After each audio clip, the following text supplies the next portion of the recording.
Well, Ukrainians here in Toronto have been watching the tension back home for weeks now. Tens of thousands of Russian troops are stationed near the Ukrainian border. Moscow claims it has been returning troops and weapons to its bases, but NATO is not convinced. For more on the concerns, we're joined by Markian Shwec from the Ukrainian Canadian Congress. Markian, great to have you with us this morning on CP24 Breakfast. I want to get your take on how Ukrainians in Canada are feeling about the tensions and what is unfolding in Ukraine right now. Of course, Ukrainians in Canada are very anxious. We have a huge Ukrainian population. 1.4 million Canadians trace their ancestry to Ukraine.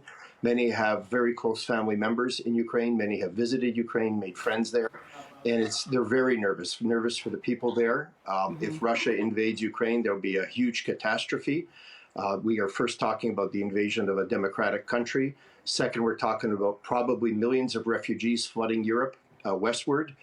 This is going to cause a huge calamity, not only for Ukraine, but for all of Europe.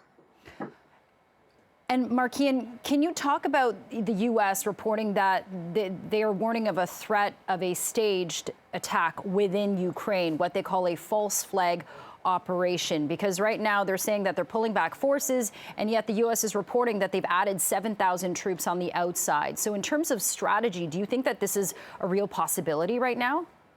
For sure. Well, Russia doesn't need a reason to invade Ukraine. They're going to come up with whatever they want. In 2014, they invaded Ukraine, saying Russian speakers in Ukraine were under threat. They invaded Crimea. They invaded eastern Ukraine and took over lands of Ukraine on the pretext of they're defending the Russian population. In fact, the Russian people in Ukraine live better with the Russian language than they do in Russia. That's the irony of it. But the issue is that they will come up with any reason, a pretext. They run their own media. It's a monopoly in Russia. Doesn't matter what the pretext is. They will mask it, twist it, contort it. The Russian people will never know better. So for domestic politics, any little reason's good enough. Yeah, and Markian, you know, you mentioned that the last time the Ukraine was kind of at war with Russia was back in 2014, the Revolution of Dignity, where over 100 Ukrainian civilians were killed, but they ultimately kind of won that, right? They pushed back. The Kremlin government was no longer in place. So do you think that the civilians in Ukraine right now are prepared? They're ready? I know that they're being trained.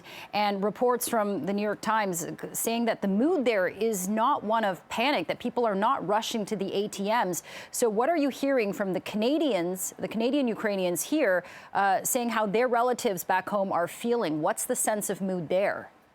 Well, the mood there is various. There are people there who are saying, look, we got to live our lives. Let's try and continue on, because Russia's already crippled Ukraine with putting 130,000 troops on the border.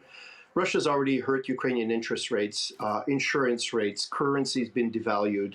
Nobody wants to invest in Ukraine right now. So Russia's already crippled Ukraine to several $1 billion damage with this incursion, or ready to be incursion on the Ukrainian border. They've already done huge damage to Ukraine. So the people there are saying, look, we got to just regroup, try and live as much as we can. But at the same time, they're preparing. You've got self-defense leagues who are organizing troops locally, militias, mothers, fathers, grandchildren who are trying to get together and form any kind of defense system around their town that they can. So people are at both extremes. One, let's be very prepared, but let's not completely panic.